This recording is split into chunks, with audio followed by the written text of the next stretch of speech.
मेघालय के राज्यपाल brigadier BD Mishra ji, Meghalaya के मुख्यमंत्री संगमा जी, केंद्रीय मंत्रिपरिषद के मेरे सहयोगी श्री अमित भाई शाह, सर्बानंद सोनोवाल, किरण रिजिजू जी, जी किशन रेड्डी जी, बीएल वर्मा जी, मणिपुर, मिजोरम, असम, अरुणाचल प्रदेश, त्रिपुरा और सिक्किम के सभी मुख्यमंत्रीगण और मेघालय के मेरे प्यारे भाइयों और बहनों, कुबले शिबोन, नमेंगमा। मेघालय प्रकृति और संस्कृति से समृद्ध प्रदेश है। ये समृद्धि आपके स्वागत सत्कार में भी झलकती है। आज एक बार फिर मेघालय के विकास के उत्सव में सहभागी होने का हमें अवसर मिला है। सभी मेघालय के मेरे भाइयों बहनों को कनेक्टिविटी, शिक्षा, कौशल, रोजगार की दर्जनों परियोजनाओं के लिए बहुत बहुत बधाई है।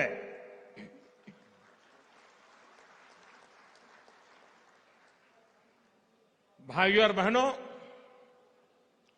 ये संयोग ही है कि आज जब फुटबॉल वर्ल्ड कप का फाइनल हो रहा है, तब मैं यहां फुटबॉल के मैदान में ही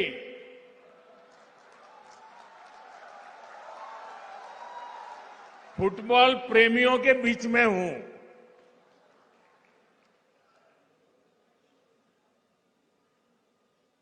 उस तरफ फुटबॉल की स्पर्धा चल रही है और हम फुटबॉल के मैदान में विकास की स्पर्धा कर रहे हैं।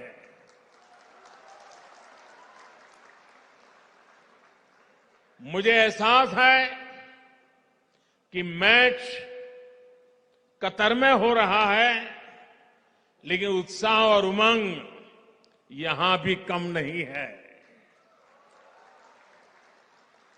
और साथियों, जब फुटबॉल के मैदान में हूं और फुटबॉल फीवर चारों तरफ है, तो क्यों ना हम फुटबॉल की परिभाषा में ही बात करें, फुटबॉल का ही उदाहरण देके बात करें।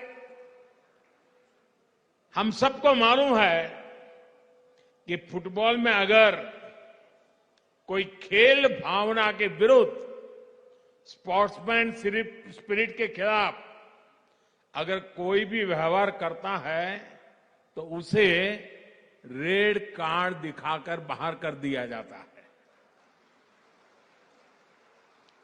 इसी तरह पिछले 8 वर्षों में हमने नॉर्थ ईस्ट के विकास से जुड़ी अनेक रुकावटों को रेड कार्ड दिखा दिया है। भ्रष्टाचार, भेदभाव, भाई भतीजावाद, हिंसा, प्रोजेक्टों को लटकाना भटकाना, वोट बैंक की राजनीति को बाहर करने के लिए हम ईमानदारी से प्रयास कर रहे हैं। लेकिन आप भी जानते हैं, देश भी जानता है, इन बुराइयों की, बीमारियों की जड़ें बहुत गहरी है। इसलिए हम सबको मिलकर के उसे हटा करके ही रहना है। हमें विकास के कार्यों को ज्यादा रफ्तार देने और ज्यादा प्रभावशाली बनाने में प्रयासों का अच्छा परिणाम भी नजर आ रहा है। यही नहीं, स्पोर्ट्स को लेकर भी केंद्र सरकार आज एक नई अप्रोच के साथ आगे बढ़ रही है। इसका लाभ नॉर्थ ईस्ट को हुआ है। नॉर्थ ईस्ट के मेरे नौजवानों को, हमारी बेटे बेटियों को हुआ है। देश की पहली स्पोर्ट्स यूनिवर्सिटी नॉर्थ ईस्ट में है। आज नॉर्थ ईस्ट में मल्टीपर्पज हॉल, फुटबॉल मैदान, एथलेटिक्स ट्रैक, ऐसे 90 प्रोजेक्ट्स पर काम चल रहा है। आज शिलांग से मैं ये कह सकता हूं कि आज भले ही हमारी नजर कतर में चल रहे खेल पर है, मैदान में विदेशी टीम है उन पर है, लेकिन मुझे मेरे देश की युवा शक्ति पर भरोसा है। इसलिए विश्वास से कह सकता हूं कि वो दिन दूर नहीं जब हम भारत में ऐसा ही उत्सव मनाएंगे और तिरंगे के लिए चीयर करेंगे। भाइयों और बहनों, विकास सिर्फ बजट, टेंडर, शिलान्यास, उद्घाटन, इन्हीं रिचुअल तक सीमित नहीं है। ये तो साल 2014 से पहले भी होता रहता था। फीते काटने वाले पहुंच जाते थे, नेताएं माला भी पहन लेते थे, जिंदाबाद के नारे भी लग जाते थे। तो फिर आज क्या बदला है? आज जो बदलाव आया है वो हमारे इरादे में आया है, हमारे संकल्पों में आया है, हमारी प्राथमिकताओं में आया है, हमारी कार्य संस्कृति में आया है। बदलाव प्रक्रिया और परिणाम में भी आया है।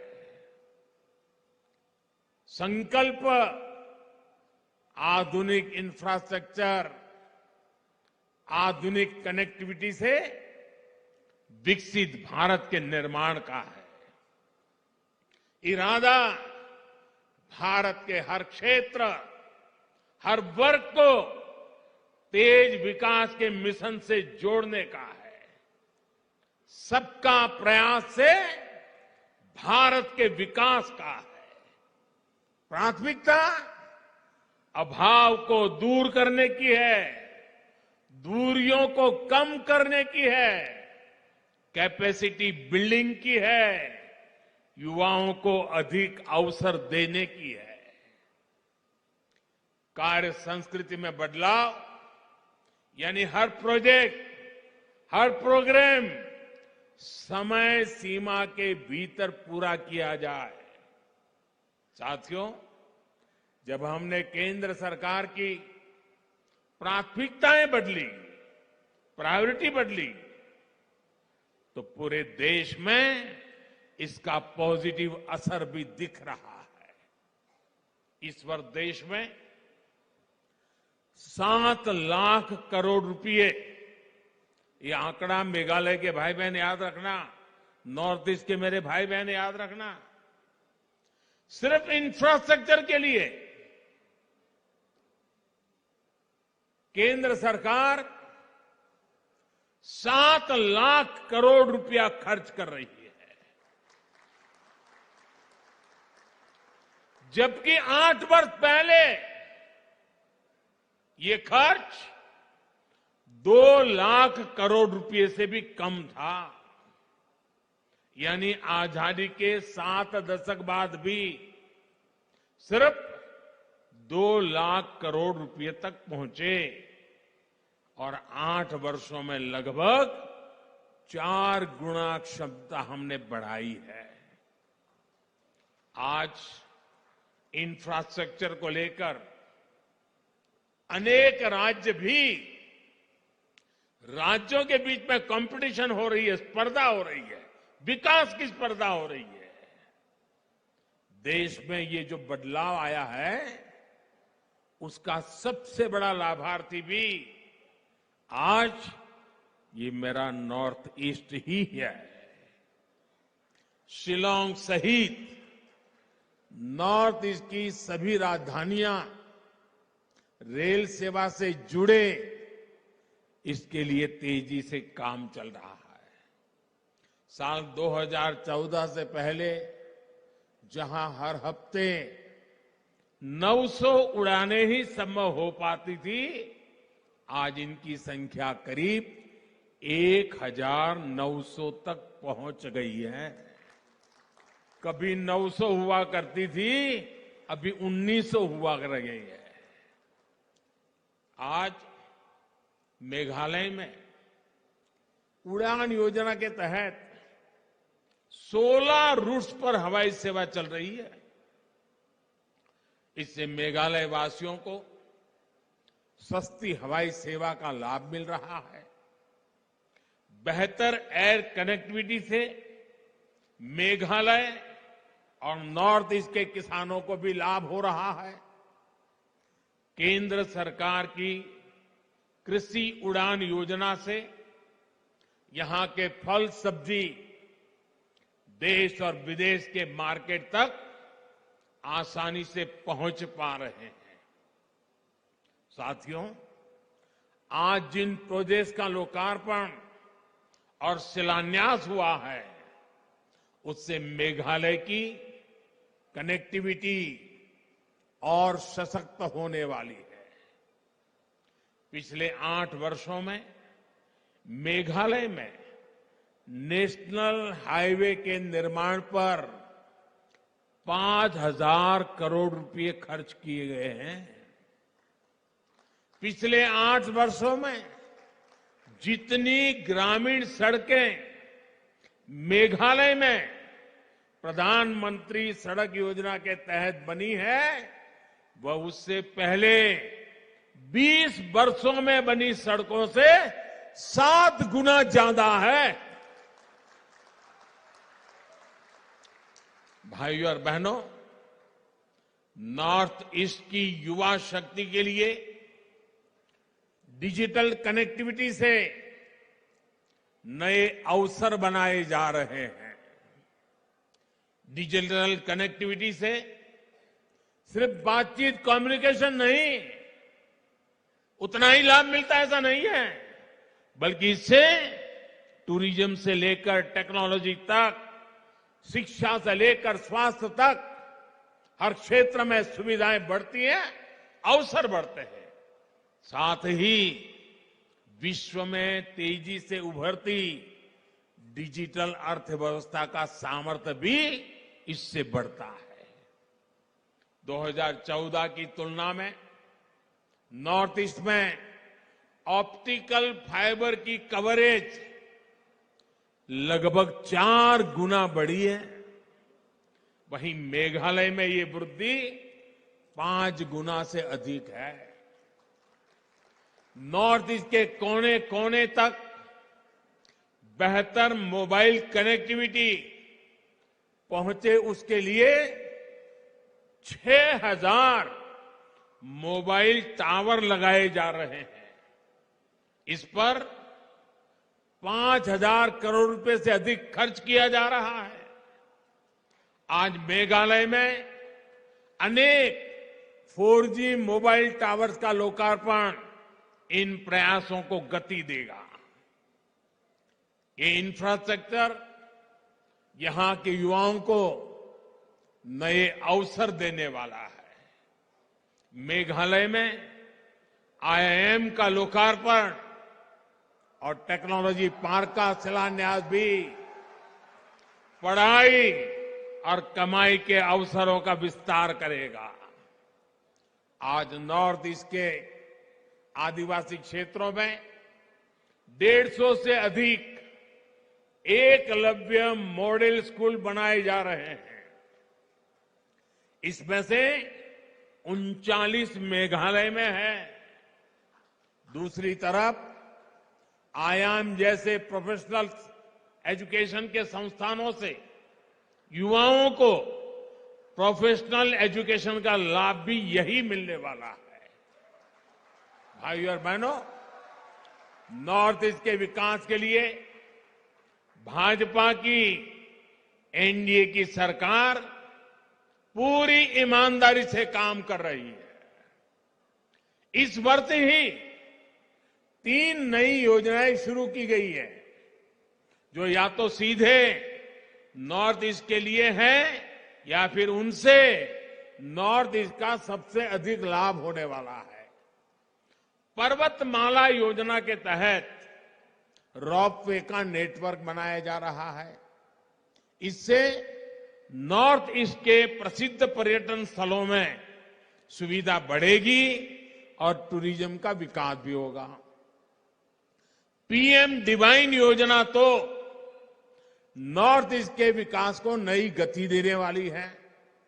इस योजना से नॉर्थ ईस्ट के लिए बड़े डेवलपमेंट प्रोजेक्ट्स अधिक आसानी से स्वीकृत हो पाएंगे। यहां महिलाओं और युवाओं की आजीविका के साधन विकसित होंगे। पीएम डिवाइन के तहत आने वाले 3-4 साल के लिए 6,000 करोड़ रुपए का बजट तय किया जा चुका है। भाइयों और बहनों, लंबे समय तक जिन दलों की सरकारें रही, उनकी नॉर्थ ईस्ट के लिए डिवाइड की सोच थी और हम डिवाइन का इरादा लेकर आए हैं। अलग अलग समुदाय हो या फिर अलग अलग क्षेत्र, हम हर प्रकार के डिवीजन को दूर कर रहे हैं। आज नॉर्थ ईस्ट में हम विवादों के बॉर्डर नहीं, बल्कि विकास के कॉरिडोर बना रहे हैं, उस पर बल दे रहे हैं। बीते 8 वर्षों में अनेक संगठनों ने हिंसा का रास्ता छोड़ा है, स्थायी शांति की राह पकड़ी है।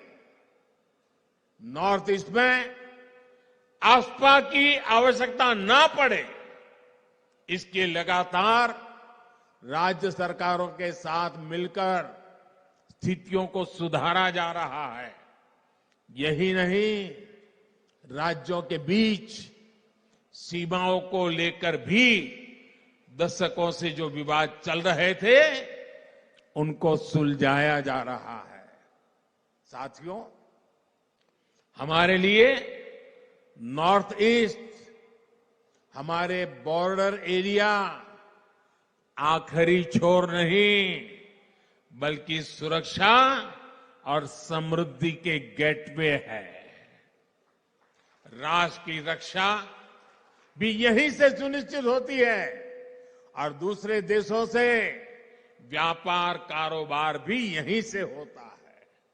इसलिए एक और महत्वपूर्ण योजना है जिसका लाभ नॉर्थ ईस्ट के राज्यों को होने वाला है।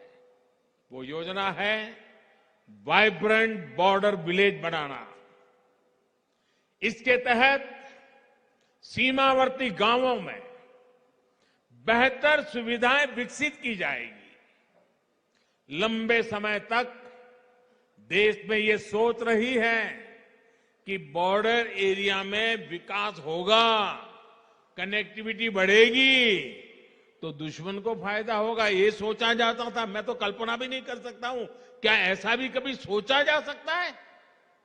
पहले की सरकार की सोच के कारण नॉर्थ ईस्ट समेत देश के सभी सीमावर्ती क्षेत्रों में कनेक्टिविटी बेहतर नहीं हो पाई।